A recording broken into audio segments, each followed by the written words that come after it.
They say the truth is like light, but if light were so clear, every face would be visible, every lie would be exposed, and every secret would unravel in an instant. But the world doesn't work that way. Some secrets are buried so deep that carrying their weight is a punishment in itself. And sometimes the truth we seek is the very thing that destroys us. In the quiet village of Mead, one such secret has taken root, hidden in plain sight, waiting for the right eyes to see it, the right ears to hear it. But only those who truly understand will recognize it for what it is. Just a clue, just the beginning.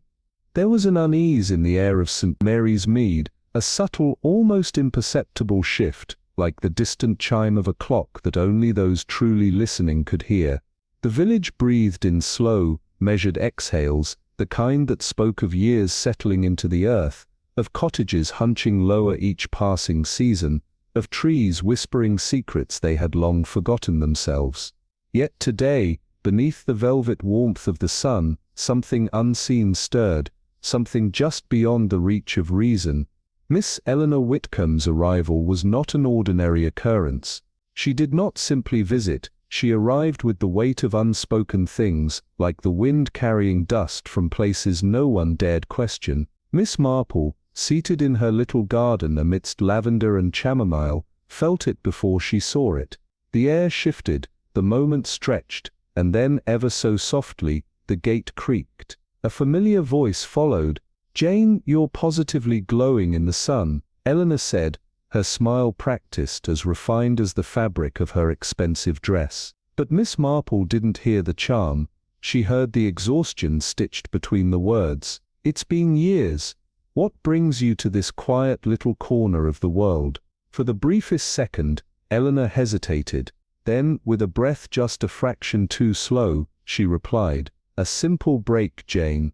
Nothing more." She laughed lightly, but it was the kind of laughter that fell flat in the spaces between them. Sometimes one just needs a moment away from it all, just a few days. But her fingers, resting on the edge of her teacup, tapped an unconscious rhythm, a rhythm that did not match her words. Then, after a pause that felt heavier than it should have, she reached into her handbag and pulled out a letter, thin, worn and folded in a way that suggested it had been read and reread too many times. Miss Marple's sharp eyes lingered on it. "Something important, Eleanor."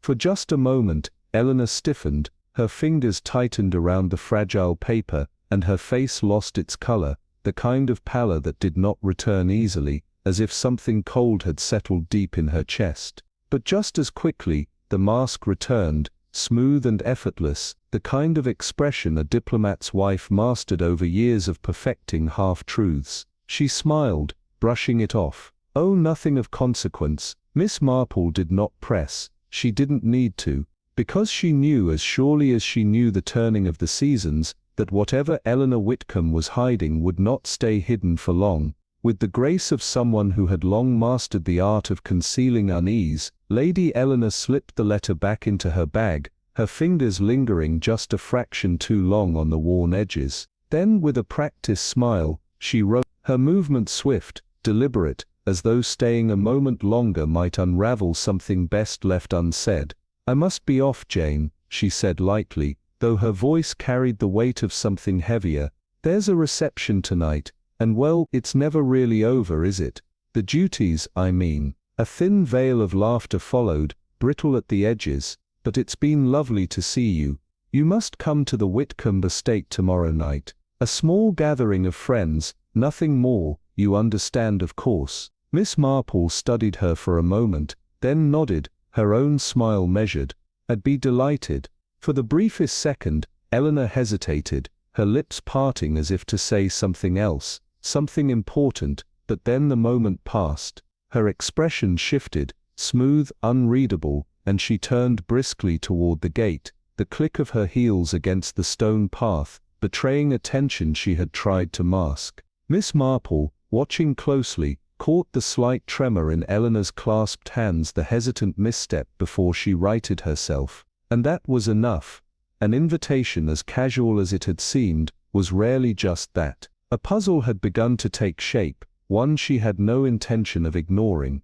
By the time the night of the reception arrived, the Whitcomb estate stood like a looming sentinel at the village's edge, its grand windows burning with the golden glow of chandeliers. From a distance it seemed warm, welcoming, but Miss Marple had long known that appearances were deceptive. She stepped down from her carriage, adjusting her hat, her practical shoes crunching against the gravel. The air was thick, not just with the scent of fresh flowers and expensive perfume, but with something less tangible, an undercurrent of tension woven between the polite laughter and the clink of crystal glasses. Inside, the parlor was vast and gleaming, its polished floors reflecting the cold shimmer of chandeliers above.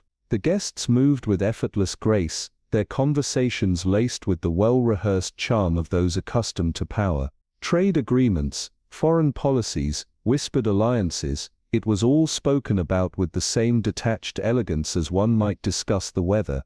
"Ah, Miss Marple," Eleanor's voice cut through the air, crisp yet strained. She approached with the same poised grace she always carried, but her eyes flickered, just for a second, just enough for Miss Marple to see it. "I do hope you're enjoying yourself. It's such a relief to have someone here who appreciates the simpler things." Miss Marple returned her smile, though her mind was already at work. The simpler things. Was that what Eleanor was searching for, or was it what she was running from? Across the room, a burst of laughter rang out, too loud, too forced. Leonard Blackwell, a man with the polished charm of a seasoned negotiator, leaned in a little too close to Madame Camille, whose dark, unreadable eyes flickered toward him with something just shy of disdain. Their exchange was quiet, but charged, words spoken in a language that did not require sound to be understood. Miss Marple's gaze drifted between them, catching the slight tension in Camille's fingers as they rested against the stem of her wineglass, the way Blackwell's smile widened too much, like a mask stretched too thin. There was something there, something unseen but undeniably present. Miss Marple took a careful step deeper into the crowd, her senses sharpening. This was no ordinary gathering, no mere collection of acquaintances indulging in idle conversation. Something else was at play here, something beneath the surface, waiting, just waiting to be uncovered. The laughter was sharp, deliberate, too loud, too forced, a calculated move.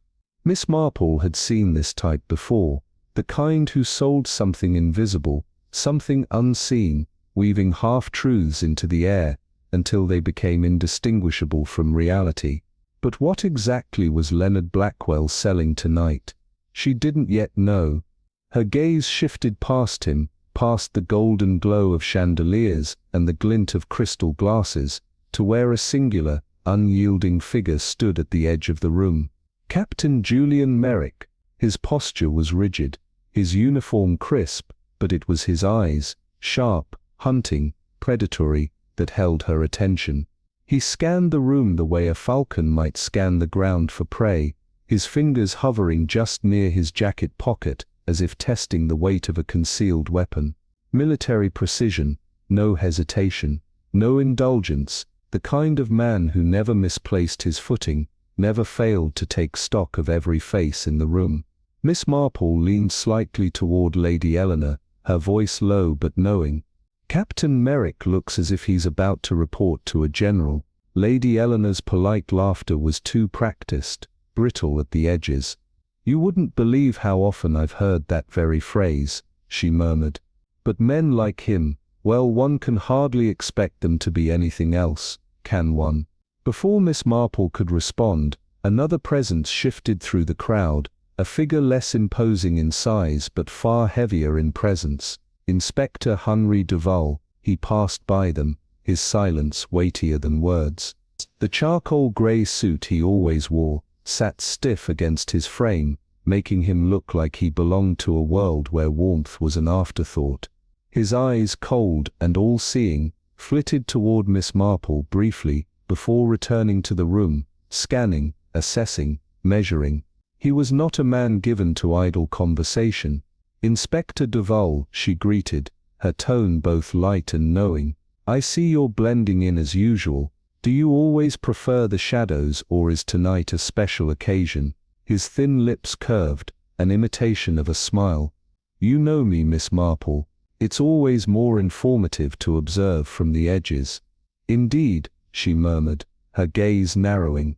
"In a room full of voices, it's the quiet ones who always have the most to say." Something flickered in his expression, gone as quickly as it came. He let out a small dry chuckle, but Miss Marple had already moved on, her attention drawn elsewhere. Near the entrance, a cold draught swept through the otherwise stifling air. Viktor Petrov had arrived. The Soviet attaché moved with a quiet, dangerous elegance, his presence a whisper that still managed to cut through the noise. Tall, thin, almost too neat. He did not walk through the crowd, he slipped through it, a shadow shifting between flickering candlelight. His dark eyes swept the room in calculated, deliberate movements, never lingering too long on any one person, yet seeing everything. When his gaze met Miss Marple's, something like amusement, or was it recognition, flickered behind them. Even in peaceful villages, Miss Marple, shadows fall long, he said, his voice smooth, his accent thick but precise. He stepped closer, lowering his voice just enough to suggest intimacy without offering it. "A quiet place like this, I wonder, does it ever feel suffocating?" Miss Marple studied him for a long moment, letting the question settle between them, the air thick with something unspoken. Then, with a small knowing smile, she replied, "I suppose shadows can be quite suffocating when one stands too close to them." His smirk was faint, his expression unreadable. "Perhaps," he murmured, "but some of us have learned how to breathe in the dark." Before she could respond, movement at the far end of the room caught her attention. Lady Eleanor had stepped away from the conversation, her gloved fingers gripping a handkerchief, pressing it to her face. Her expression, outwardly composed, betrayed itself in the pallor of her skin, the slight, almost imperceptible tremor in her hands. Something was wrong. Miss Marple took a slow sip of her drink, never looking away. Eleanor was hiding something, but then again, so was nearly everyone in this room. The air was too thick, the words too carefully chosen, the pleasantries too controlled. This was not a gathering of diplomats and aristocrats simply indulging in fine wine and hollow conversation. This was a game, a carefully orchestrated one. And Miss Marple had every intention of playing her part. The evening had started like any other, marble floors echoing the tap of polished shoes, silver trays drifting through the air, hands meeting in elegant gestures of greeting. Words like trade agreements and cultural exchanges floated through the space like smoke, disguising the real purpose of this gathering. But Miss Marple had seen it all before, the movements, the masks, the whispered calculations beneath the surface. Somewhere within this gilded cage of wealth and diplomacy, something was unraveling, and she intended to be there when it did. A gathering of grandeur, where every smile held a hidden meaning, and every word carried a veiled whisper, was about to take a turn no one expected. Just as Ambassador Lexton raised his glass for a toast, a sharp, bone-chilling scream shattered the illusion of civility. The entire hall froze, only the soft clinking of chandeliers remained. Then another scream, more frantic, more desperate. Captain Adrian Holloway, who had been standing like a sentinel, his sharp eyes scanning every movement, immediately sprang into action. His hand hovered near his coat, as if reassuring himself of the weapon concealed within. "No one moves," he commanded, his voice cutting through the tension like a blade. At his signal, the guards positioned near the walls swiftly ushered the guests into a separate room, murmurs of confusion swelling like an impending storm. Inspectress Eleanor Graves, who had been standing near the doors, cast a piercing glance over the gathered guests, her mind already assembling the pieces. "Curious," she murmured, her voice barely above a whisper. "The scream came from upstairs, yet not a single face here seems out of place." She turned to Captain Holloway, her sharp gaze meeting his. He was a man of military precision, but in that moment even he hesitated. A loud crash echoed through the hall as the upstairs door was forced open. Inside, the scene was painted in blood. Nicholas Crane, Ambassador Lexton's informant, slumped lifeless in his chair, a slow trickle of crimson dripping from the desk's edge. No signs of struggle, no forced entry. Only a room in perfect disarray except for one thing, a half-open telegram lying atop a pile of scattered papers. Inspectress Eleanor stepped forward, her eyes drinking in every detail. Captain Holloway followed, his voice a restrained growl. "So does this mean the killer is still among us?" His fingers twitched near his belt, ready for action. Eleanor paused, allowing the silence to stretch just long enough for the tension to tighten its grip on the room. "Or," she said softly, her voice laced with quiet certainty, "perhaps the killer is already waiting for their next victim." Despite the warm glow of the chandeliers, a creeping shadow had settled over the gathering, and with every nervous glance, every hesitant step, it became clear, this night was far from over. The grand estate, with its gleaming chandeliers and polished marble floors, was a place where power and secrets wove an intricate dance beneath the surface of civility. The toast had just begun when a scream, sharp and unnatural, shattered the illusion of calm. The guests froze, glasses suspended mid-air, as a second, even more desperate scream rang out from upstairs. The air thickened with unspoken dread. Captain Victor Henshaw, a man of steely discipline, was already moving, his trained eyes sweeping the room for signs of panic. "No one leaves," he ordered, his voice as firm as a gunshot. At once the servants moved to usher the guests into the drawing room, their whispers swelling into an anxious hum. Amidst the confusion, Evelyn Ashford, a woman whose quiet intelligence often went unnoticed, remained still, her sharp gaze flickering over the guests. She noted the nervous hands tightening around champagne stems, the forced laughter that died too quickly.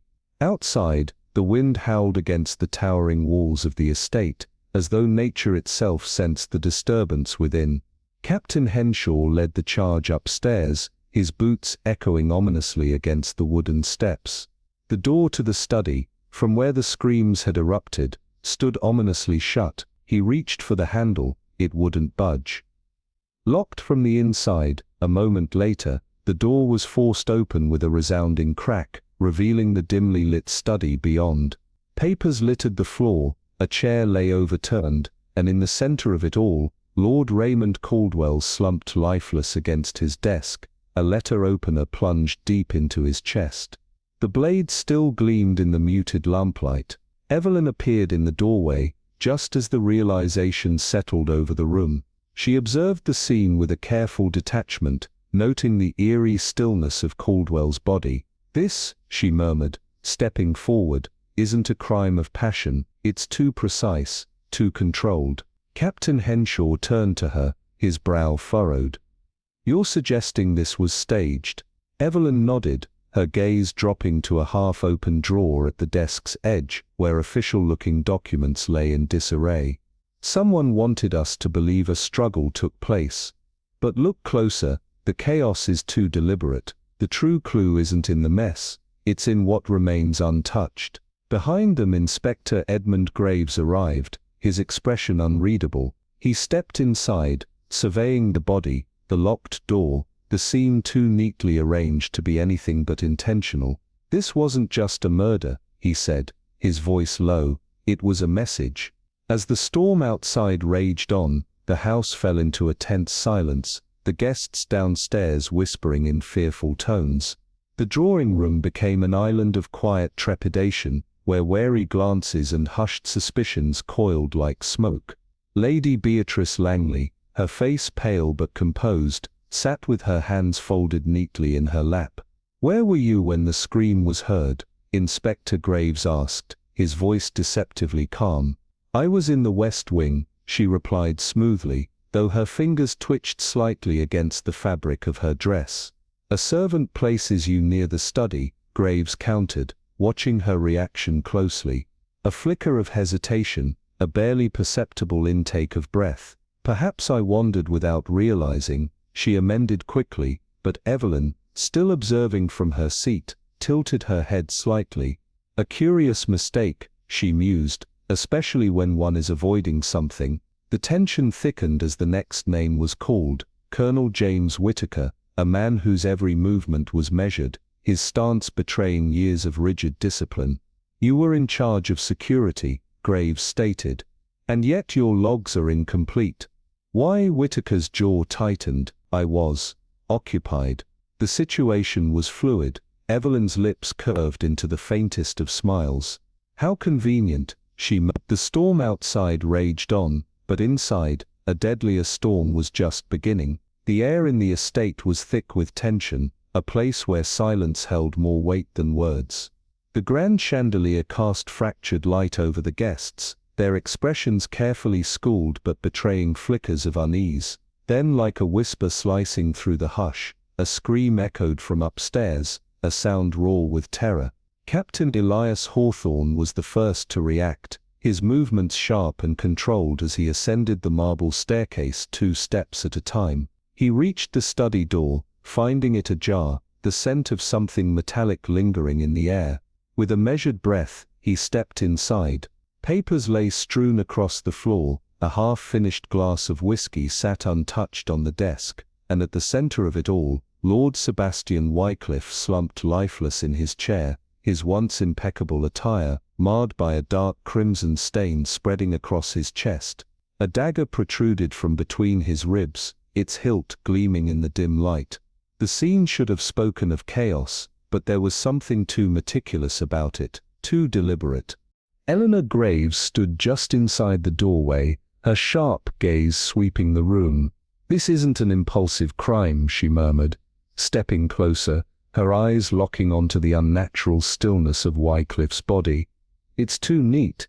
The mess is a performance meant to mislead." Captain Hawthorne frowned, his fingers grazing the edge of an overturned inkwell, its spill carefully controlled, the splatters too symmetrical. Before he could respond, the door creaked open again, and Inspector Nathaniel Rook strode in, his expression carved from stone. He took in the body, the scene, the calculated disorder. "This was a message," he said at last, his voice low, "and I intend to decipher it." Downstairs the guests were corralled into the drawing-room, their murmurs weaving a tapestry of unease. Lady Beatrice Lennox sat perfectly poised, her hands folded in her lap, though the slightest tremor betrayed her composure. "Where were you when the scream was heard?" Rook's voice was smooth, yet it held an edge, a blade hidden beneath silk. "In the West Wing," she answered too quickly. "A servant places you near the study," he countered. A pause, the barest flicker of hesitation. "Perhaps I wandered," she amended, her voice steady, but the lie clung to her like the scent of perfume. Next was Colonel Aldrich Hale, his stance rigid with military discipline. "You were in charge of security," Rook said, his eyes narrowing. "Your logs are incomplete." Hale's jaw tensed. The situation was fluid. Eleanor tilted her head, her smile almost imperceptible. How convenient. But it was Victor Devereux who intrigued Eleanor the most. He lounged in a velvet chair, his smirk a permanent fixture. "Where were you?" Rook asked. Devereux exhaled lazily. "Downstairs, of course." His gaze was sharp despite his casual air.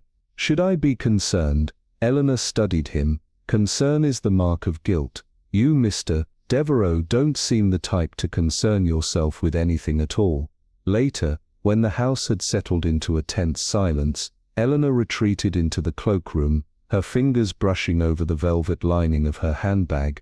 A chill crept up her spine as she realized there was something inside that hadn't been there before. She pulled out an envelope, its contents scrawled in an unsteady hand.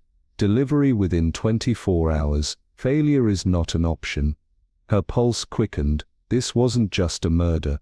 It was the beginning of something much larger, and Eleanor intended to uncover exactly what. The village of Ashford Hollow had always held its secrets, wrapped in the quiet charm of cobbled streets and ivy-laced cottages, but Eleanor Graves knew that beneath the polished veneer, something darker festered. She felt it in the wary glances exchanged at the market, in the subtle hesitation before greetings, in the way the townsfolk had grown uneasy ever since Lord Edwin Blackwood's sudden death. Murder, they called it in hushed tones, a crime of precision, not passion. And Eleanor, ever the keen observer, had no intention of letting the truth slip into silence. That evening, as she walked back to her rented cottage, the weight of the investigation settled heavily on her. The air was thick with the scent of damp earth, the narrow roads slick with the remnants of an earlier storm. Lanterns flickered in windows, their glow barely piercing the encroaching darkness. The village, for all its tranquility, felt different tonight, watchful as though unseen eyes were tracking her every step. She barely noticed the shadow waiting near her gate, until a voice, smooth yet taut, broke the stillness. "Miss Graves," Camille Duval murmured, her French lilt barely concealing the tension beneath. "We must talk." Eleanor held her gaze, reading the silent urgency in her stance, the way her fingers curled too tightly around her shawl. The air between them was thick with unspoken warnings. Inside, Eleanor said simply, leading the woman through the narrow entryway. The cottage was modest, its warmth battling against the creeping chill from outside. A small fire crackled in the hearth, casting elongated shadows that danced along the walls. Eleanor gestured for Camille to sit, but the woman remained standing, her fingers tapping a restless rhythm against the handle of her handbag. The tension in the air was palpable. "You are looking into Lord Blackwood's affairs?" "Yes." Camille's voice was careful, measured yet edged with something Eleanor couldn't quite place. Pouring tea, Eleanor met her gaze evenly. "I am." Camille's lips pressed into a thin line. "Then you should know. He was not merely a man of wealth.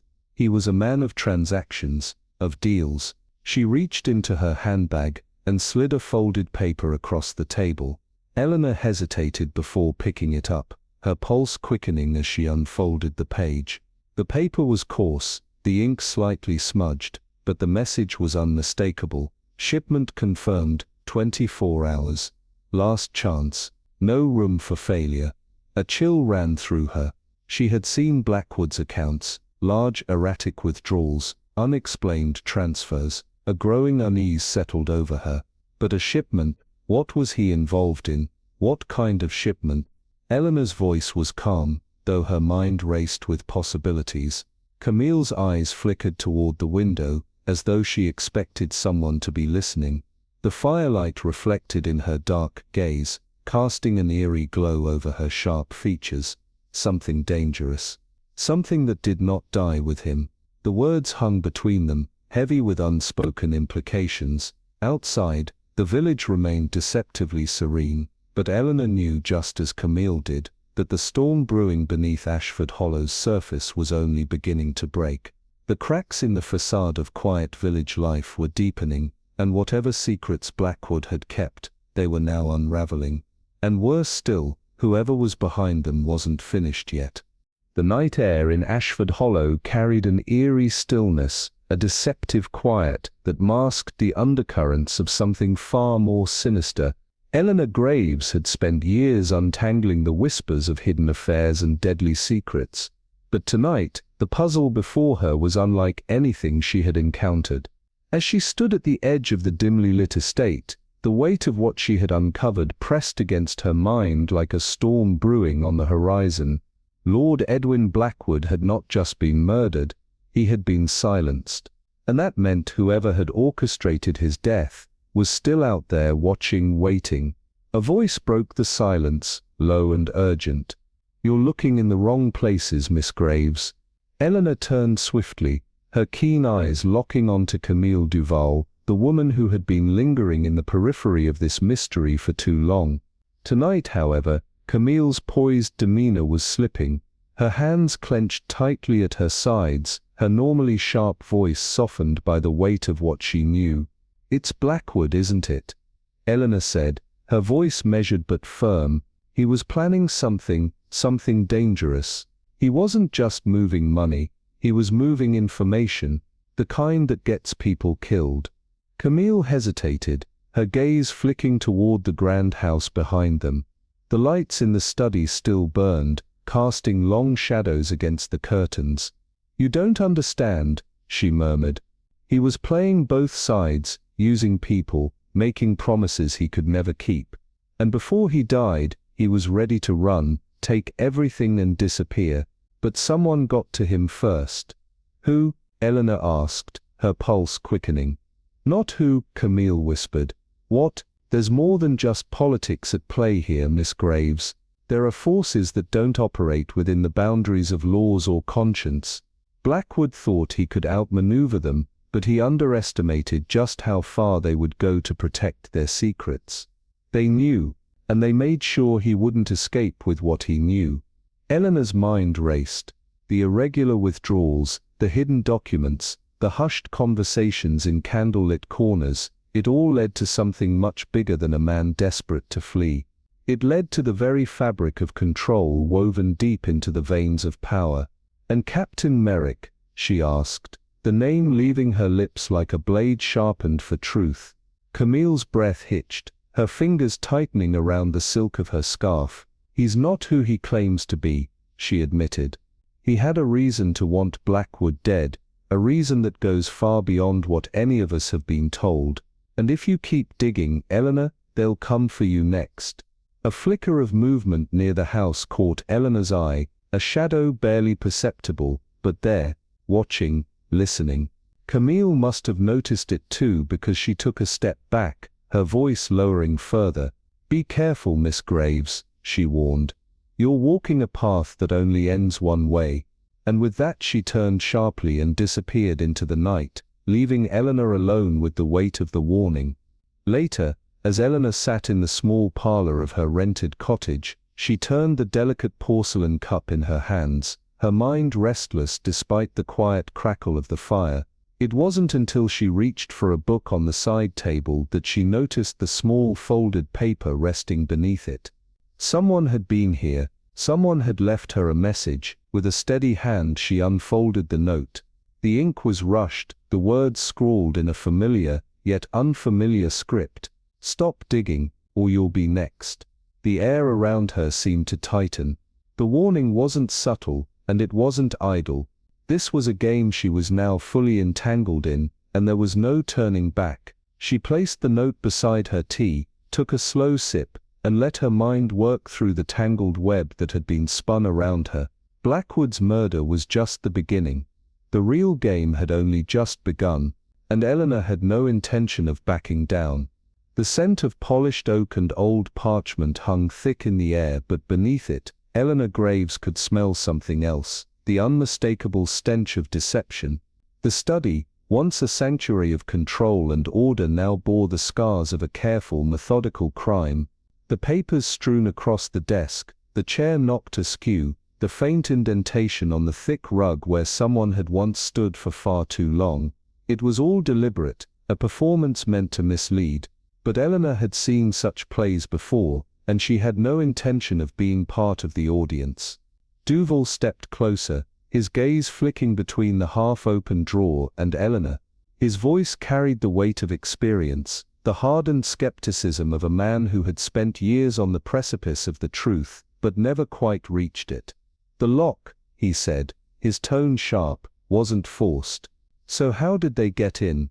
Eleanor ran her gloved fingers lightly over the brass lock, her eyes narrowing.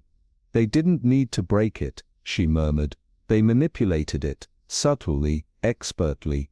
A thin wire slipped through the crack, a gentle tug, and the key left inside was drawn from the other side. Duval's frown deepened. But why not just use the key? Because, Eleanor said, her voice laced with certainty, they needed it to look as if the door had never been opened from the outside. A perfect illusion, a locked room that never truly was. A slow understanding dawned in Duval's expression. A staged crime, he muttered, glancing back at the desk.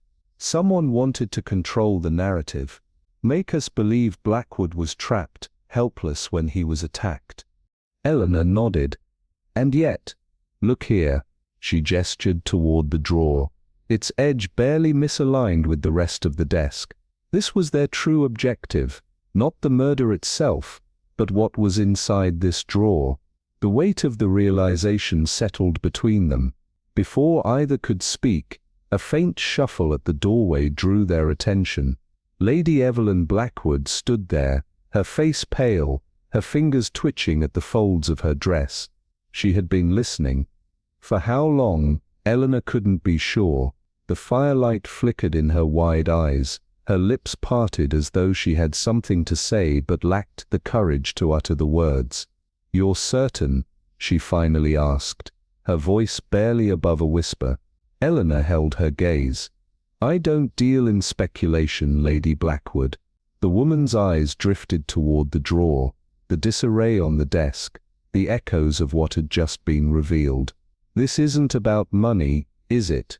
she murmured, more to herself than to them. "This is something else entirely." Duval folded his arms. "Your husband was involved in more than diplomatic affairs, wasn't he?" Lady Evelyn swallowed, hesitation flickering across her features before she nodded. "He had contacts. He was planning something. He thought he was smarter than them, that he could outmaneuver them. He wanted to take everything he had and disappear. And someone stopped him," Eleanor finished. A tremor passed through Lady Evelyn's frame. "He said he had information, something that could destroy people if it got out. He thought he could use it as leverage. But I told him it wouldn't be enough. They would never let him leave with it." Her voice broke slightly. "And they didn't." Eleanor took a slow step toward her. "You knew." "I suspected," Lady Evelyn corrected, though the quiver in her voice betrayed her. "But I didn't know they would act so quickly." Eleanor glanced at Duval, whose expression was unreadable. The room felt smaller now, the air heavier with unspoken truths. The illusion had shattered, and in its place, the real story was beginning to take shape. The men in the shadows, the deals that never reached the public eye, the delicate balance of power that had been upset by Blackwood's ambition. Eleanor turned her gaze back to Lady Evelyn. Who else knew? A long silence stretched between them, and then a quiet confession. "Captain Merrick," she whispered. Duval stiffened. "Merrick." Lady Evelyn nodded, her fingers twisting together. "He warned Blackwood, told him to stop, to burn the documents, to forget whatever plan he thought he had. But my husband was arrogant. He thought he could control the storm." Eleanor inhaled slowly, the pieces falling into place like a slow, deliberate cascade. "And now," she said, "that storm is coming for anyone who knows too much." As if on cue, a faint rustle from outside sent a ripple of unease through the room. Eleanor turned her head slightly, her senses sharpening. Someone was listening, watching. The study was no longer just a crime scene. It had become a battlefield, where silence was as deadly as the truth. Eleanor moved to the side table, her fingers brushing against the pages of a document left half open, but something else caught her attention. A slip of paper, tucked beneath the edge of a book, placed just so, carefully, deliberately. She picked it up, her eyes scanning the hurried script. "Stop now, or you won't live to regret it." A slow, knowing smile played at the edge of her lips. The game had escalated, the rules had changed, and Eleanor had no intention of folding. The heavy scent of cigar smoke still clung to the air, mingling with the unmistakable sharpness of deception. The grand study, a place once defined by order and power, now lay in quiet disarray, its walls seeming to whisper the remnants of a struggle no one wished to acknowledge. Inspector Graves stepped forward, his keen eyes sweeping over the room. Every detail, every shadow held a piece of the truth. The shelves meticulously arranged before bore signs of a hurried search. Papers had been disturbed, an overturned inkwell had left a dark spreading stain across an important-looking ledger, and a shattered whiskey glass lay forgotten near the fireplace, where embers crackled with deceptive warmth. His gaze locked onto the deep gouge in the mahogany desk, evidence of a scuffle, or perhaps something far more deliberate. The air was thick with silence, the kind that swelled under the weight of unspoken confessions. Lady Rosalind stood stiffly by the fireplace, her fingers gripping the folds of her silk gown, her knuckles whitening with the pressure. The glow of the dying embers cast shifting shadows over her pale, delicate features, but her eyes were anything but delicate. They flickered with something restless, something caged. "You knew, didn't you?" Graves' voice was low, deliberate, each syllable cutting through the suffocating tension. The question twisted through the air like smoke, lingering, waiting. Rosalind's lips parted, but no words came, just a shallow intake of breath, a flick of her gaze, quick, almost imperceptible, toward the desk drawer, the one left slightly ajar. A betrayal of her carefully measured composure. Lord Winfield, seated in the grand chair near the center of the room, shifted uneasily, the light from the chandelier catching the fine sheen of perspiration on his brow. His usual composed demeanor wavered as he rubbed his temple, his other hand gripping the armrest with quiet desperation. Blackwood was playing a game far bigger than any of us anticipated, he admitted, his voice hoarse, thick with something close to regret. We tried to stop him before it went too far. From the doorway, a scoff sliced through the room's tense stillness. Captain Sterling leaned against the frame, arms crossed, exuding a calculated ease that did little to mask the sharpness in his gaze. Stop him? His voice was edged with amusement, though it never touched his eyes. Or silence him? He stepped forward, his polished boots making deliberate, measured sounds against the hardwood floor. He was ready to expose you, wasn't he? The clandestine meetings, the coded messages, the exchange of sensitive documents. You thought you could control him, but Blackwood was never one to be controlled. The clock on the mantelpiece ticked on, an unforgiving metronome to the unraveling of secrets. Every second that passed was a reminder that time, like truth, was unstoppable. Lady Rosalind inhaled sharply. "He wasn't supposed to die," she whispered, but the words felt more like an admission than a defense. Graves didn't miss the faintest tremor in her hands, the way her posture, once rigid with poise, now seemed to cave under an unseen weight. Then who made sure he did? The question came softly, but it struck like a hammer against the brittle porcelain of their fragile lies. The answer was there, waiting to be pulled from the glint of desperation in Lord Winfield's eyes, in the way Lady Rosalind's pulse jumped at her throat, in the smirk Captain Sterling fought to suppress. Someone had ensured Blackwood would never speak again, but who? And more importantly, what other secrets were still buried beneath the elegant facade of this house? The morning air was crisp, carrying with it the scent of fresh bread and something far less tangible, a tension that coiled beneath the surface of the quiet village. Miss Marple stepped into the bakery, her simple yet impeccably neat attire blending seamlessly with the other villagers, though her presence held a weight none of them could quite place. The rich aroma of warm scones and honeyed pastries filled the small shop, but even the comforting scent of tradition could not smother the undercurrents of unease that laced every whispered conversation. At the far end of the room, a group of women sat near the window, their voices hushed but brimming with nervous excitement, their teacups trembling slightly as they leaned in closer. "Did you hear?" one of them murmured, her words barely audible over the clink of porcelain. "Lady Evelyn was seen in the square last night, alone, and she wasn't waiting for her husband." The statement hung in the air like the chill of a coming storm. Miss Marle's sharp eyes flickered toward the speaker, her gaze never lingering too long, yet missing nothing. She moved to the counter, her movements unhurried, deliberate. A few coins exchanged for a scone, a polite nod to the baker, every action calculated to appear ordinary, but inside, her mind was already unraveling threads that no one else seemed willing to touch.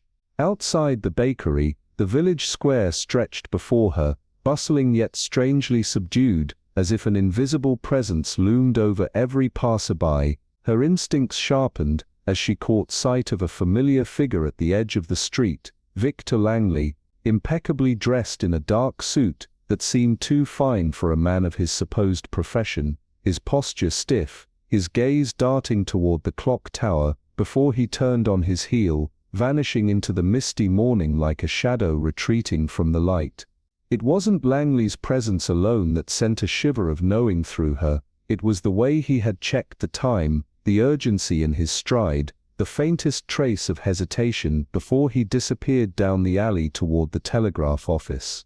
A man in a hurry was always a man with something to hide. Miss Marle's fingers tightened around the brown paper bag in her hands as she turned away, her pace steady but her mind racing. The whispers in the bakery had not been the first hint of something amiss, nor would they be the last.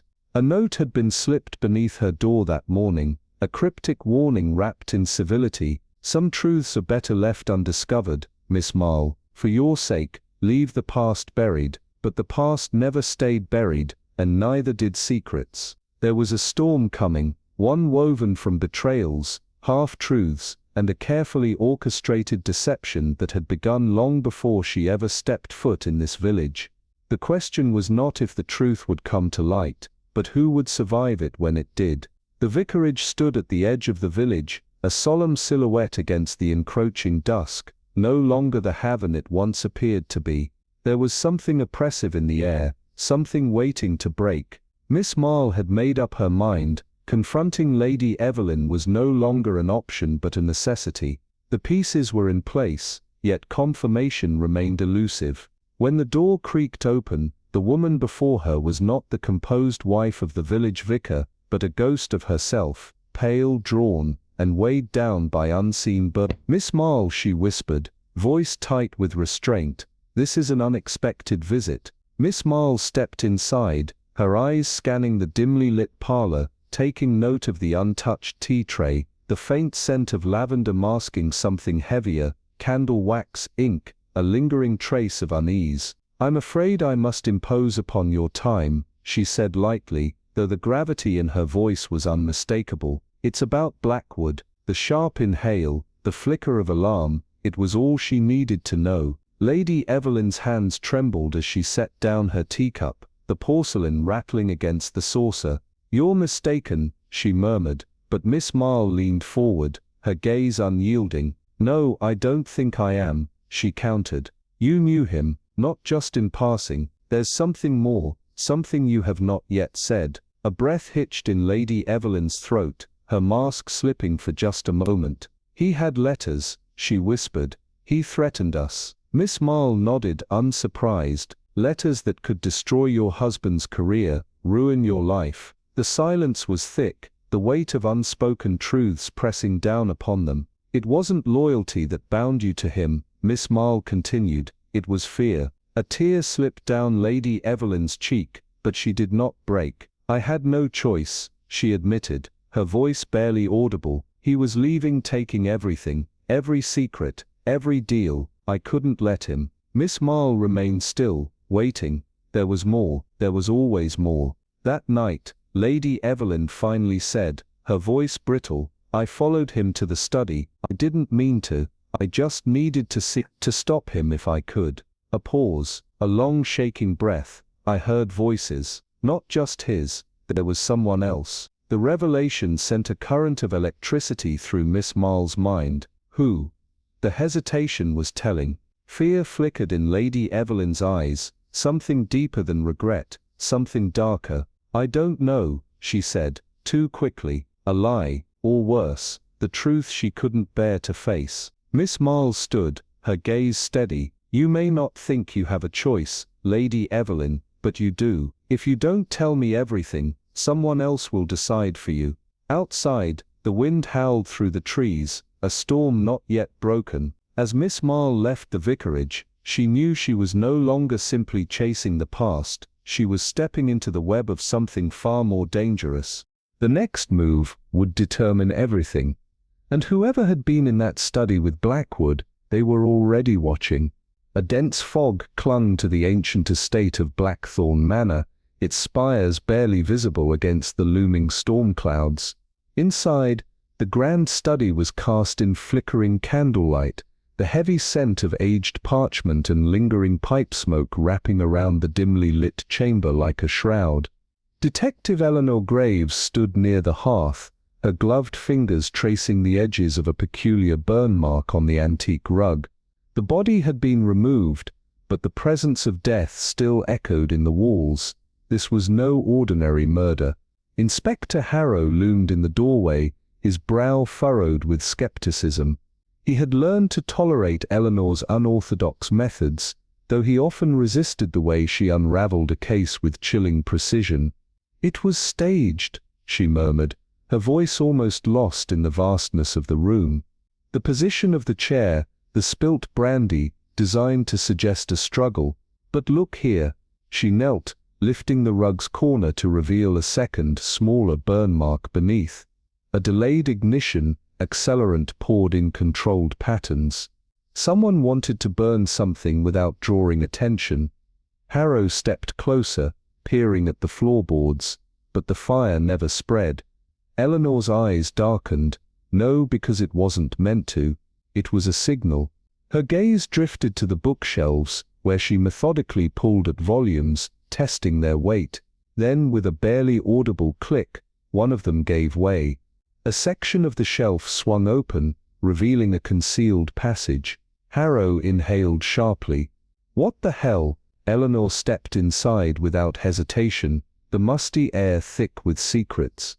The corridor led to a hidden chamber, where stacks of documents lay on a mahogany desk, maps with cryptic notations pinned to the walls. But it was the metal briefcase resting in the center that drew her attention. She flicked open the latches, revealing neat rows of sealed envelopes, each marked with an unfamiliar insignia. "These aren't financial records," she whispered. "They're intelligence reports. And look," she pulled out a single sheet, the ink slightly smudged. Blackthorne wasn't just a victim. He was a courier. Harrow exhaled sharply, his gaze darting between the documents and the hidden doorway. Which means whoever killed him wasn't just covering up a crime. They were intercepting something. Eleanor's pulse quickened. "Not just something," she corrected. "Someone." As if on cue, a floorboard creaked behind them. Harrow spun, his hand flying to his revolver, but Eleanor was faster. She doused the candle, plunging them into darkness. A silhouette moved in the entrance of the passage, hesitation betraying their knowledge of the hidden space. The scent of damp wool and faint cologne reached her. Someone familiar. Then a voice low and laced with quiet menace. "You shouldn't have come here, Graves." A slow, deliberate pause. "Now I have no choice." The whisper of steel against leather sent a shiver down her spine. The game had shifted. The hunter had become the hunted. A heavy storm rattled the windows of Ravenhill Manor, the rain slashing against the glass like desperate fingers trying to claw their way inside. In the dimly lit study, Detective Cassandra Voss stood motionless, her keen gaze sweeping the room with the precision of a blade. The scent of expensive tobacco and old leather still lingered in the air, but beneath it, something more insidious, the coppery trace of blood long since dried. Across from her, Inspector Alden Pierce shifted uncomfortably, his hands resting on the ornate desk that had belonged to Lord Everett Blackwood before his untimely demise. "You've had time to examine the scene, Voss," he said gruffly. "But if you're about to spin one of your theories again—" "Not a theory," she interrupted, her voice like silk wrapped around steel. "A fact." Her fingers trailed along the edge of the desk, before stopping at the hidden latch she had noticed earlier. A delicate press, a soft click, and the wood paneling shifted, revealing a concealed compartment. Inspector Pierce exhaled sharply as she pulled out a set of documents bound in a leather folio. "These weren't meant to be found," she murmured, flipping through them with measured intent. Names, transactions, classified correspondences, an entire network of espionage hidden within the private affairs of an aristocrat. Blackwood was involved in something much larger than we assumed. This was no crime of passion, Inspector. It was an execution. Pierce's jaw tightened. Then who ordered it? Someone with much more to lose than Blackwood himself. She set the documents aside and turned her attention to the antique fireplace, where embers still smoldered in the grate. Reaching inside, she extracted a charred scrap of parchment, the ink barely legible but enough to make her pulse quicken. This was meant to be destroyed. She turned it toward the light, reading the last discernible words aloud. The gate must remain closed. Failure is not an option. Pierce's face darkened. The gate. It's not a place, she replied. It's an operation. A sharp intake of breath came from the doorway. They turned in unison to see Colonel Magnus Reed standing there, his presence an imposing shadow against the flickering lamplight. His expression was a careful mask, but the tension in his posture betrayed him. "You're meddling in affairs that don't concern you," Reed said coolly, stepping forward with the grace of a man who had long operated in the dark corners of power. Blackwood was a liability, nothing more. Voss tilted her head. "And yet someone went to great lengths to ensure his death looked like a locked room mystery. They wanted us chasing ghosts." She stepped toward him, voice dropping to a whisper. "But you and I both know ghosts don't kill. People do." The room fell silent, the weight of the truth pressing against them like a tightening noose. Reed's eyes flickered toward the documents on the desk, a calculation running behind his gaze. "You have no idea what you've stumbled into, detective," he murmured. "And by the time you do, it'll be far too late."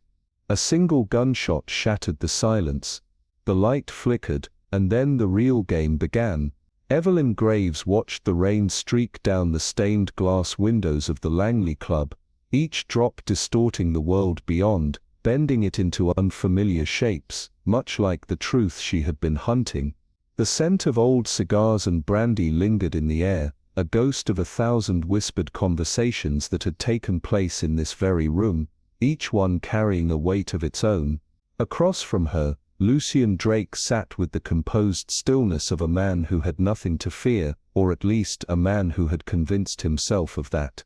His fingers traced slow circles around the rim of his glass, his gaze unreadable, but Evelyn had spent far too long studying the way men concealed their secrets, and Drake had plenty of them. "You've been circling the truth for days, Miss Graves," he murmured at last, his voice as smooth as aged brandy, thick with amusement. "I wonder if you've finally caught its scent."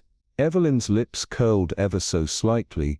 "Truth isn't a scent, Mr. Drake. It's a shadow, and I don't chase shadows. I uncover what hides behind them." She reached into her coat pocket, pulling out a worn envelope, its edges curled with age, and placed it between them. The dim chandelier light flickered against the yellowed paper, drawing Drake's eye despite himself. "This was found in Lionel Ashford's study," she continued, her voice quiet, deliberate.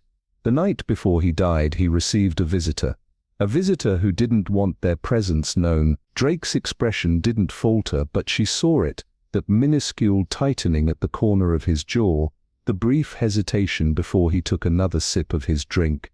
A small detail, but in a game like this, details meant everything. "Ashford was a man with enemies," Drake finally said, his tone measured. "Many would have reason to pay him a visit." "And yet," Evelyn interjected, leaning forward ever so slightly, "only one of them had something to lose if Ashford talked. Only one of them was desperate enough to make sure he never did." She tapped the envelope lightly with her finger. His last letter, unfinished. But the words he did manage to write. "The gate must remain closed." Sound familiar? Drake's control was impeccable, but Evelyn knew where to look. The almost imperceptible flick of his gaze downward, the way his fingers twitched before stilling again.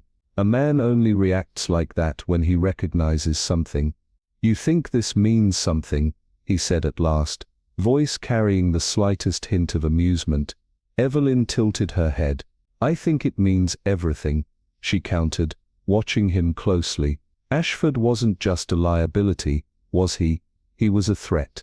A man who knew too much about something much bigger than a simple financial scandal, something that could have destroyed more than just reputations." The fire crackled in the hearth, casting elongated shadows along the wooden panels of the room, making the space feel tighter, more claustrophobic. The silence between them stretched, thick with an unspoken understanding. Then, in a movement so swift it was almost imperceptible, Drake reached forward, snatching the envelope from the table. Evelyn didn't flinch. She merely watched as he turned it over in his hands, reading the faded ink. He exhaled through his nose, a slow, measured breath. "You're playing a dangerous game, Miss Graves," he murmured, his voice a notch lower now, almost warning. "You have no idea what you've stepped into." Evelyn held his gaze. "Oh, I think I do, and that's what should concern you." Drake's lips parted, as if he meant to say something, but then he stopped, reconsidering. His eyes darkened, calculating, weighing his options. Then finally, after what felt like an eternity, he smiled, a slow, knowing thing that carried the weight of something far more sinister. "Then let's see how far you're willing to go." The game had changed, and this time Evelyn Graves was ready. Langford Manor stood shrouded in the eerie hush of midnight, its towering spires stabbing through the thick fog like silent sentinels of long-buried secrets. Inside the dimly lit parlor, Evelyn Harrow sat across from Victor Duval, his presence as measured as the ticking of the grandfather clock in the corner, his fingers idly toying with the edge of his silk glove. His accent, rich and deliberate, carried an unnatural smoothness, as if every word was placed with the precision of a scalpel. "I trust you find the tranquility of Langford to your liking," he murmured, his eyes hooded, watching her too closely. Evelyn's lips barely curled, the kind of smile that hid razors beneath its charm.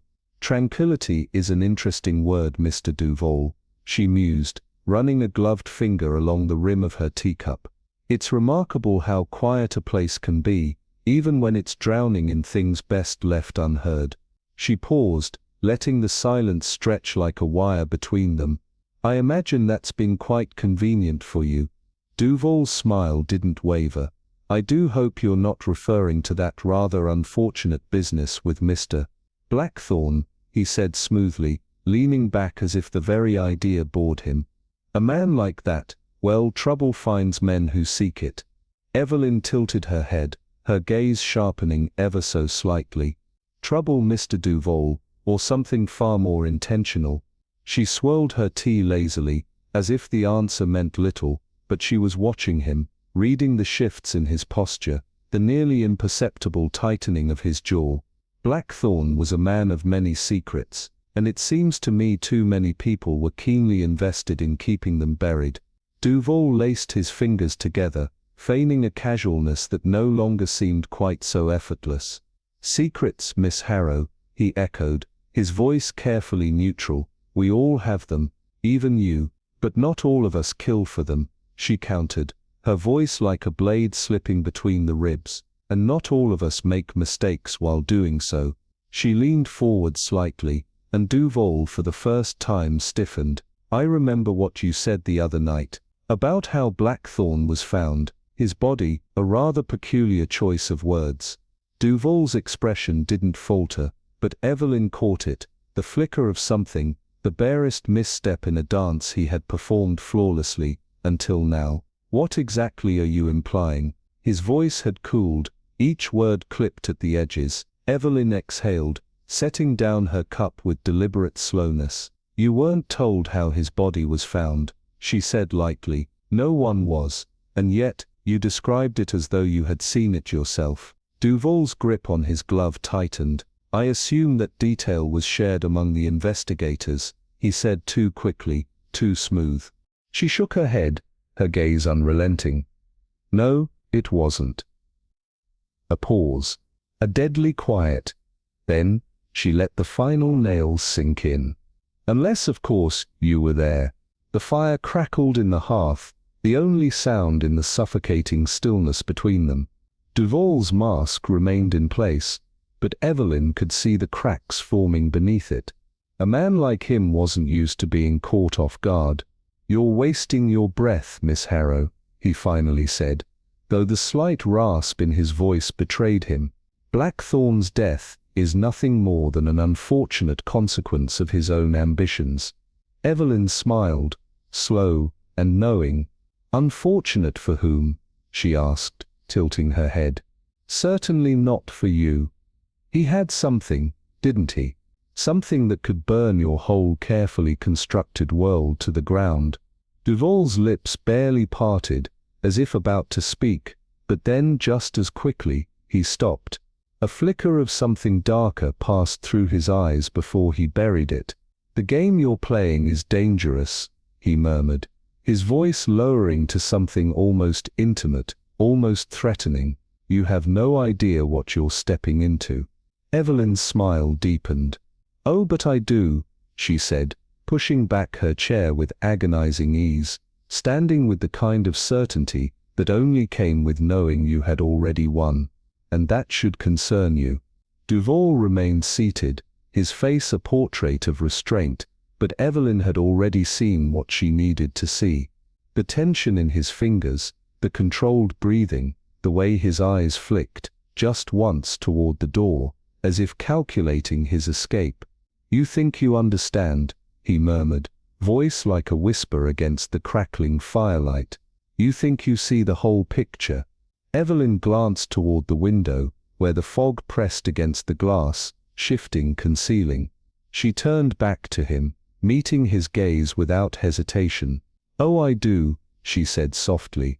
"And that's exactly why it's over." A long silence stretched between them. Then finally Victor Duval exhaled, a slow measured breath, and for the first time Evelyn saw it in his eyes. The realization, the checkmate. The air inside the Hollow Lantern Tavern was thick with the scent of damp wood and spiced ale, the storm outside rattling against the window panes as if impatient to be let in. Eleanor Vale sat in her usual shadowed corner, her cup of tea untouched, the delicate china now cold against her fingertips. Across the dimly lit room, Victor Duval, the once unshakable attaché, sat rigid, his fingers curled around a glass of brandy. His usual smirk was absent, replaced by a taut silence that spoke of calculations unraveling. He had played his hand too soon, and now the game had turned against him. Eleanor watched as he exhaled slowly, his gaze flicking toward the door at every creak of the floorboards. He was waiting for an escape, for a savior, or perhaps for the inevitable. When the door finally swung open, the lantern light caught on the edges of a figure, Madeleine Rousseau, stepping inside with the grace of someone who knew she had already won. She moved like smoke, effortlessly, her presence commanding without needing volume. The flicker of candlelight illuminated the faint smirk on her lips, the kind that whispered of secrets only she understood. Duval tensed, his jaw tightening, but he didn't look away. "You're late," he muttered, voice carefully controlled. Madeleine tilted her head slightly, a gloved hand resting on the back of an empty chair. "Oh, Victor," she said smoothly, her voice a blade wrapped in silk, "you always assumed you were the one keeping the clock. But darling, the game was never yours to control." Eleanor shifted, her interest sharpening. The moment had arrived, the final pieces of a puzzle no one had realized they were part of. Duval leaned forward, his hands pressing flat against the table as if to steady himself.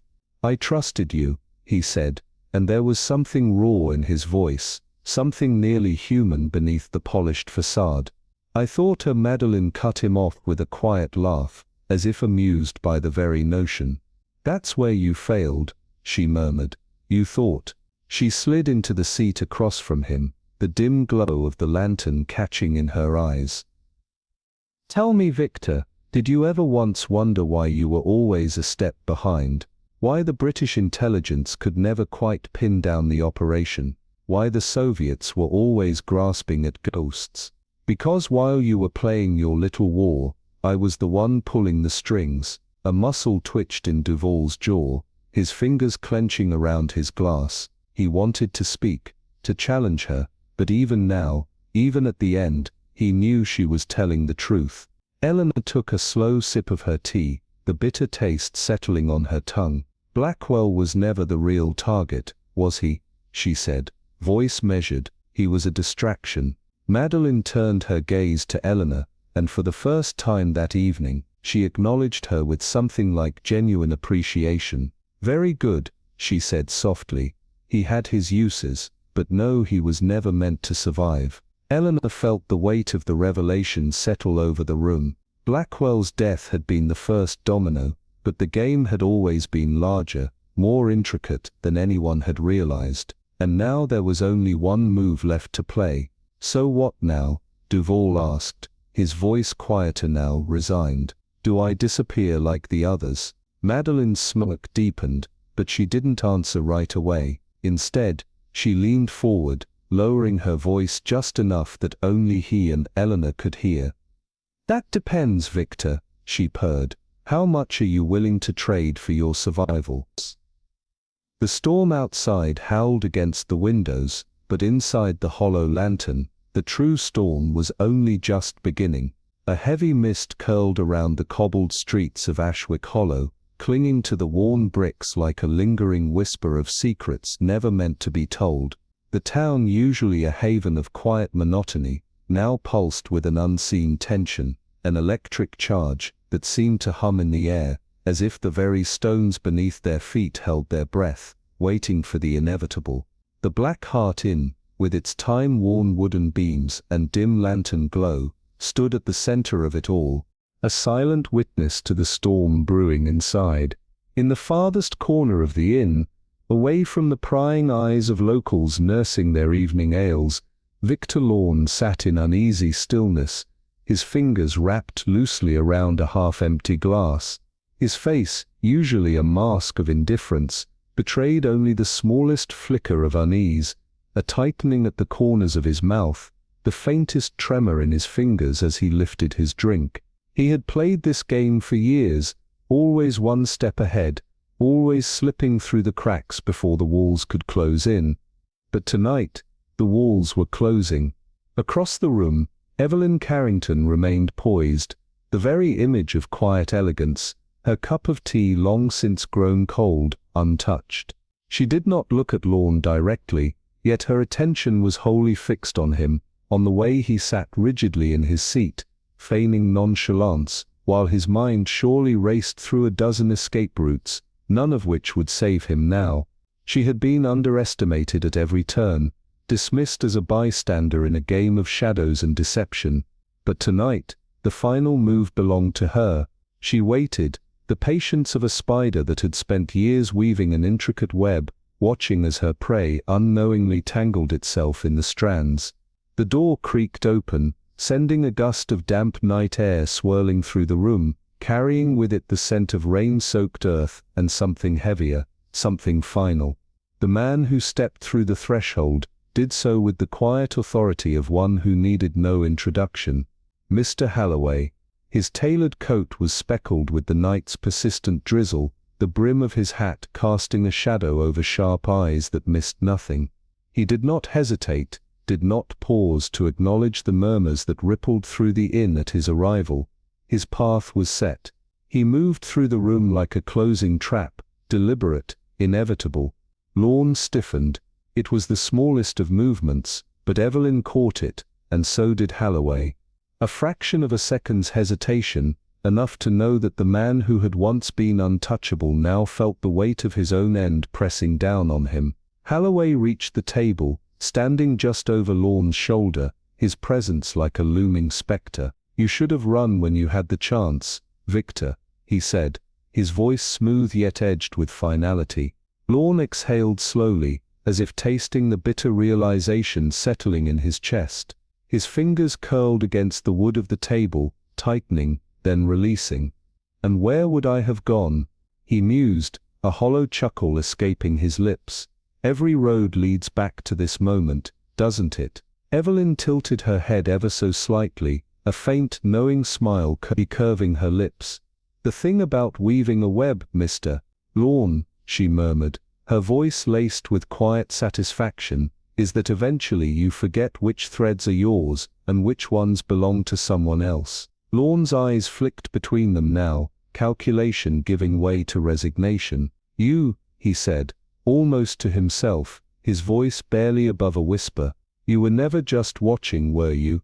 Evelyn leaned forward, just slightly, her voice barely a breath. "No, Mr. Lorne," she said. "I was waiting." The weight of the room pressed down, thick with unspoken words, and the knowledge that the game was over. Outside, the distant toll of a church bell marked midnight, the hour of reckoning. Holloway reached into his coat, producing a single folded document, placing it gently on the table before Lorne. A final move, a silent declaration. Lorne stared at it, but he already knew what it contained. His fingers twitched as if considering whether to reach for it, whether to make one last futile attempt at control. But there was nothing left to control. The trap had been set long ago. And tonight, it had finally sprung shut. Dim lanterns flickered in the grand study of Blackthorn Manor, their feeble glow barely keeping the shadows at bay. Outside, a storm lashed against the towering windows, rattling them in their frames, as though the very elements sought to unearth the truths that had long been buried within these walls. Seated in the center of the room, beneath the weight of centuries-old portraits that seemed to watch with silent judgment, was Alistair Kent, his fingers curled around a glass of whiskey, though he had long since abandoned the pretense of drinking. The weight of his own treachery had settled upon his shoulders like a noose, tightening with every passing second. Across from him, a woman of quiet but lethal intelligence regarded him with an unwavering stare, the infamous Miss Elara Vale. Her presence alone was enough to set men on edge, but it was the slow, measured way she spoke, the precision of her words, that made her truly dangerous. "You plan to defect," she murmured, her voice slicing through the room's thick tension, "not just from your country, but from the very game you helped construct. You weren't content with mere survival, you wanted dominion." Kent swallowed, his Adam's apple bobbing. "I was merely looking out for my interests," he said, though his voice lacked conviction, interests that would have shattered both British and Soviet operations in one fell swoop. Vale countered, her tone neither accusing nor forgiving. "You played both sides against each other, but greed made you reckless." She turned, her sharp gaze locking onto another figure, standing near the fireplace, Commander Everett Dane, whose expression remained unreadable. "You knew of the betrayal, didn't you, Commander?" she continued. "You tried to contain it, to keep Kent's ambition from spiraling beyond control, but you never wanted him dead." Dane's jaw tightened. "I did what I had to," he admitted, his voice cold steel. "If he had walked out of this house with those documents, the resulting chaos would have rewritten history in blood." Vale arched an eyebrow.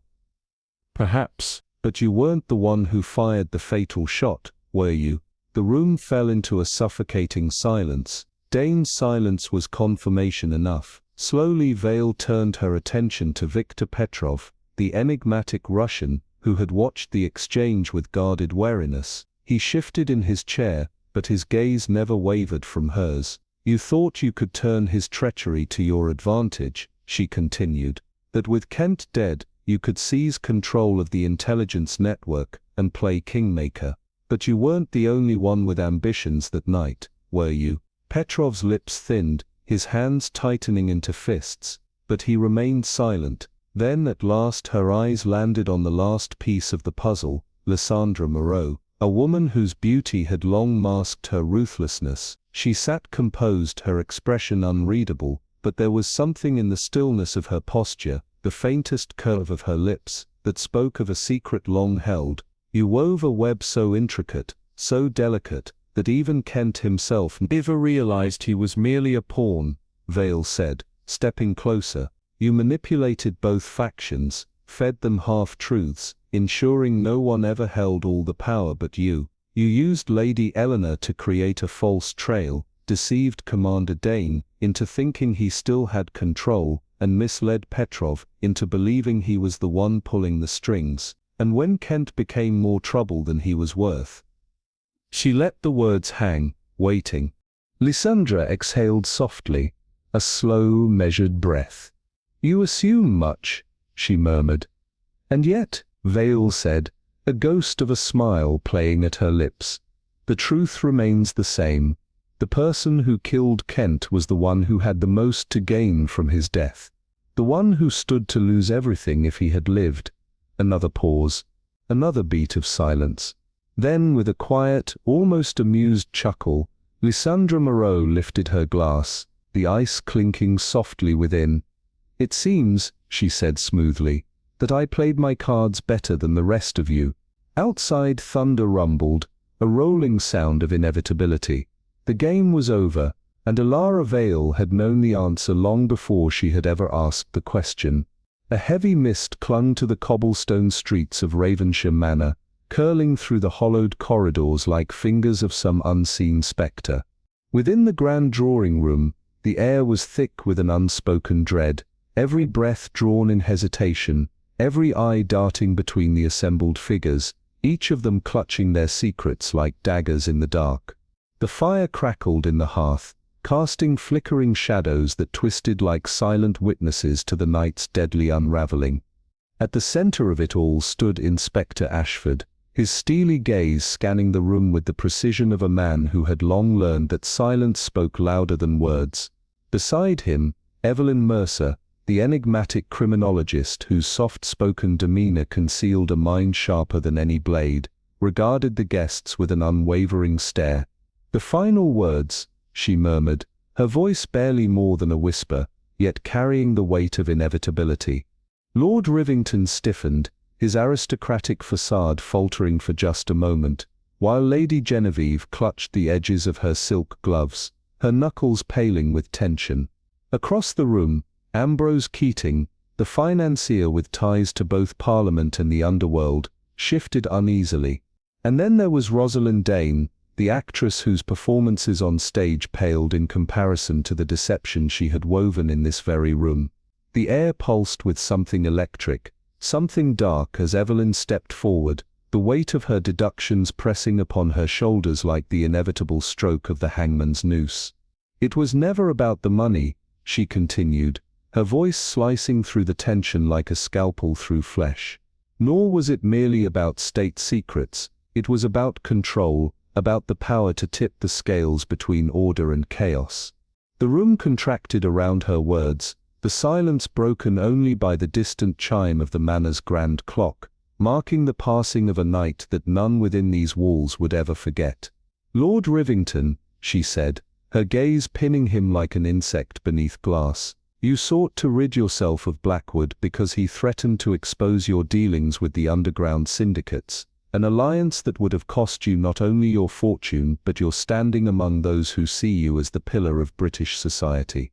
The Lord's lip twitched, but he remained silent.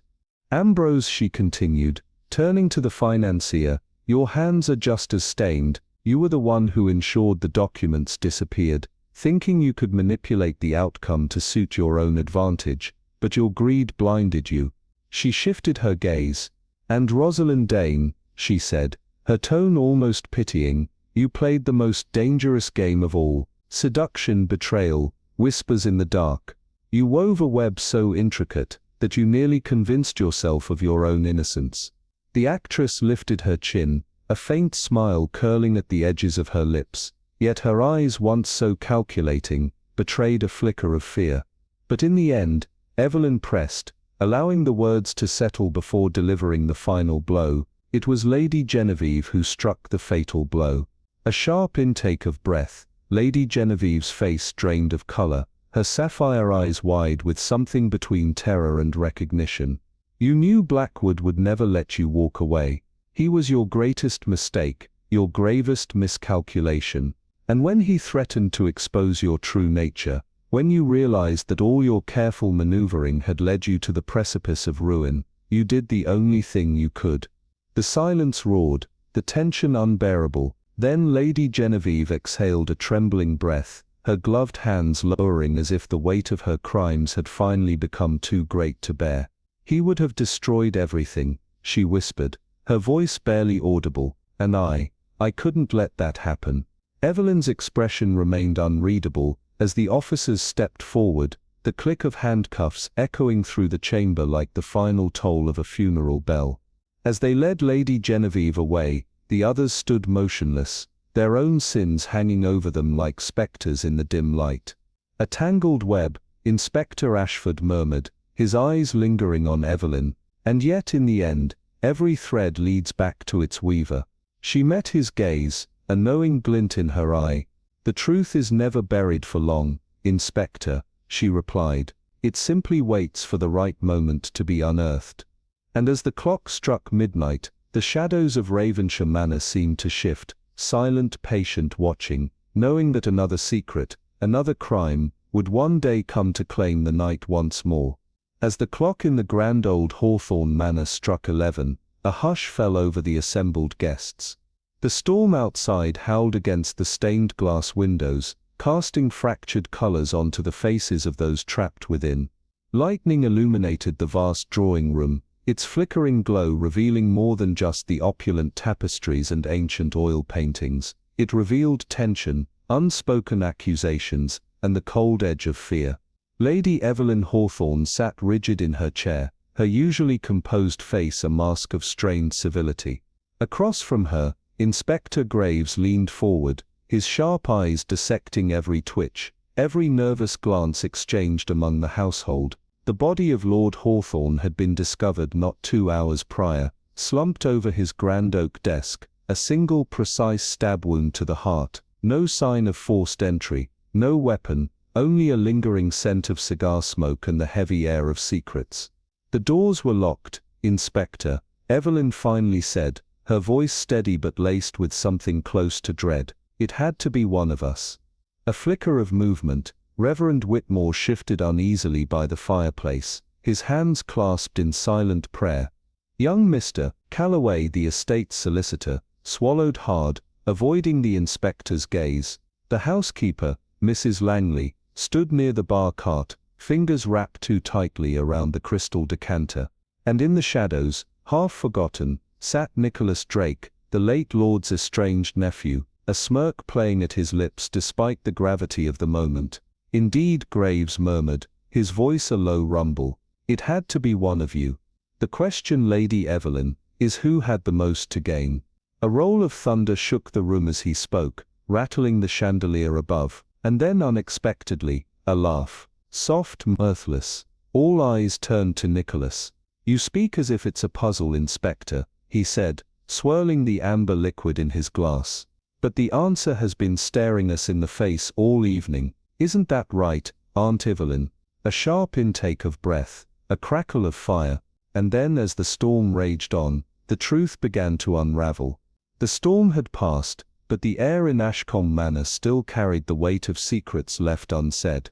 The grand estate, once a symbol of power and prestige, now felt hollow, its walls heavy with whispers of deceit. Inspector Hawthorne stood at the threshold of the dimly lit drawing room, his sharp eyes fixed on the dying embers in the hearth, the only movement in a house that had seen too much. The scent of aged wood and lingering cigar smoke hung in the air, mingling with the faint trace of something metallic, blood perhaps, or just the ghosts of memory. The death of Lord Pembroke had shattered the illusion of civility within these walls, peeling back layers of carefully woven deception to reveal a web of greed, betrayal, and silent desperation. They would call it an accident, a misfortune, a gentleman's untimely passing, but those who had gathered here tonight knew better.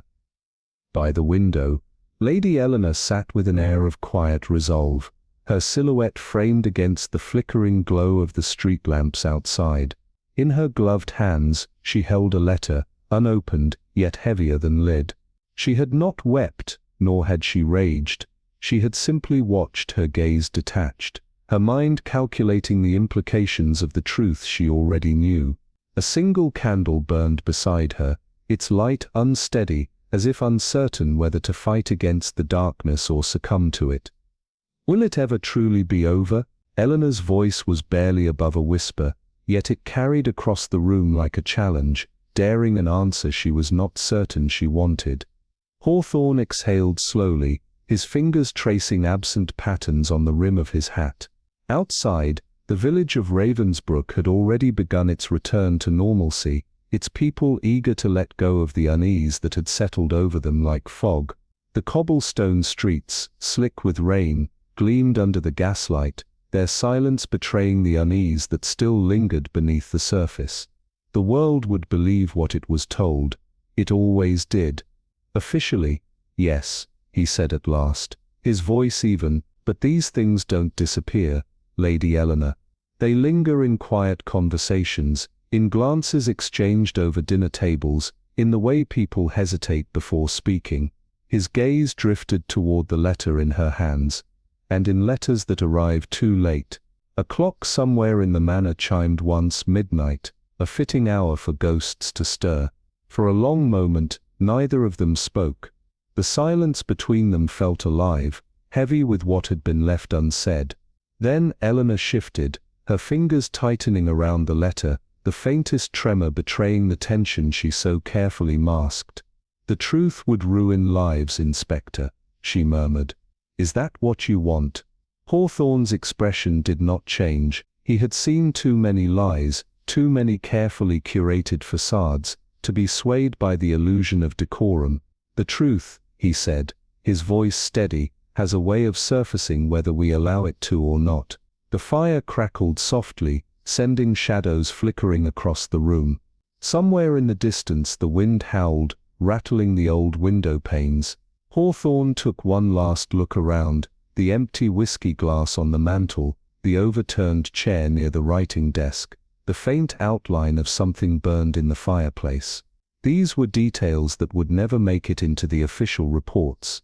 As he turned to leave, Eleanor's voice followed him, quiet but certain.